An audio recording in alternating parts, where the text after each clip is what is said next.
Hey guys, it's the Investors here from College Investor. Welcome back and thanks for tuning in to the second part of our financial success series. Today we're going to be talking about budgeting, which we touched on in the last video, but this time we're going to be going more in depth. We hope you enjoy.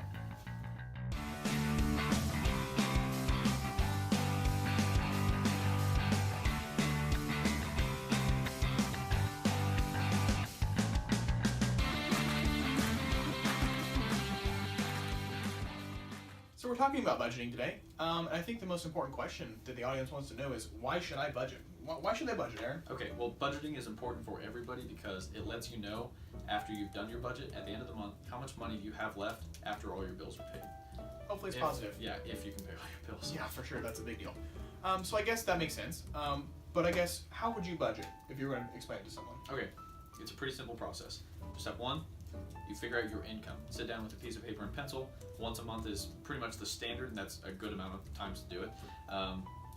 You can also use your computer if you want. There's a lot of neat tools built into it to help you keep your budget and track your spending and things like that. But you figure out your income. So income.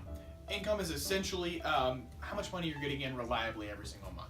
And we say reliably, and we'll explain this later, but how much you're getting in every single month reliably. So that means wages from the job. You'll have an approximate amount that you'll be getting every single month. Then any kind of grants or scholarships that you get in, monthly or bi-monthly, something like that.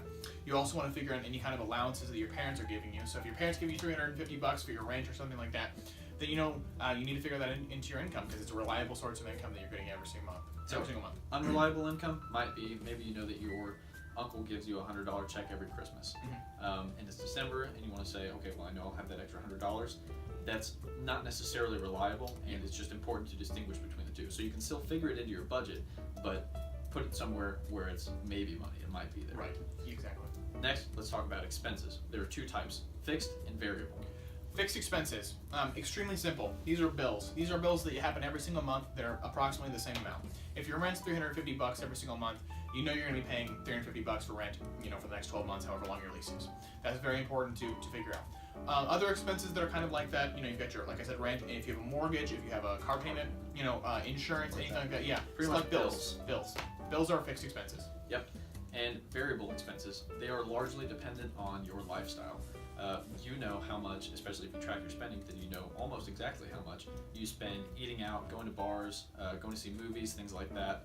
If you have a hobby and you spend a lot on guitars or cars or anything like that, you know what your variable expenses are, or you should, and you can figure that into your budget, at least approximately. Right, and so when we talk about variable expenses, we want to talk about reducing variable expense. That's an important. That's an important part of wealth building, especially as young people. Yeah.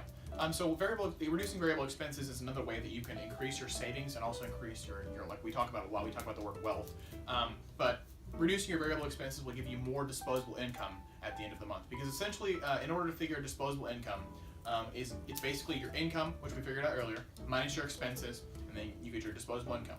And so, Aaron, what's disposable income, and how do we use that? Disposable income is the money that's left after you've paid all your bills, and that's the whole reason you do your budget, like we said, to figure that amount of money out. So with that amount of money, you can either figure out how much more you want to spend on things like your hobbies, investments, or purchases you want to make, specific actual monetary investments, or money that you would save. So yeah, I know one of the big things that Aaron's a proponent of is Paying down debt. Debt management. I think when we talked about this in our last video, but paying down college or student loans before you actually get out of college, that's a big thing. Yeah. Making sure your credit card's paid off, that's another big one. And then the last thing we want to talk about is starting to invest, which we will talk about in a later video. But starting to invest while you're still. If you take nothing else from this video, just download an app like Acorns or something similar, throw $10 in it, and watch it work as the market fluctuates. It's really neat. Yeah. Even if you only go up or down a couple of cents, you still get to see how get an idea of how the market works, and it's pretty much that's like the easiest introduction to investing. So so that's basically what we do with the disposable income, like we were talking about, saving, debt management or paying down your debt, and also investing is the last one. So that's basically disposable income. That's budgeting in general.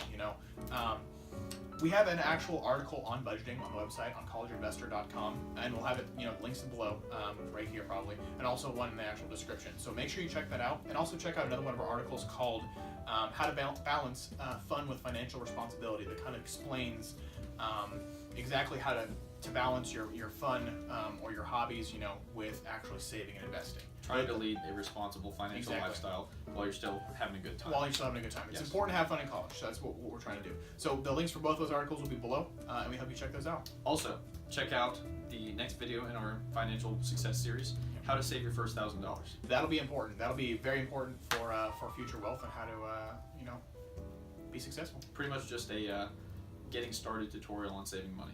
Hey guys, thanks for watching the video. Don't forget to like, comment, and subscribe below. And be sure to check us out on social media. We're College Investor on Instagram, Facebook, Pinterest, and Twitter. Also, check out our website, collegeinvestor.com. COLLEGEINVESTR.com. There's no O in investor. People are We appreciate you, and links will be below. Thanks. Thanks.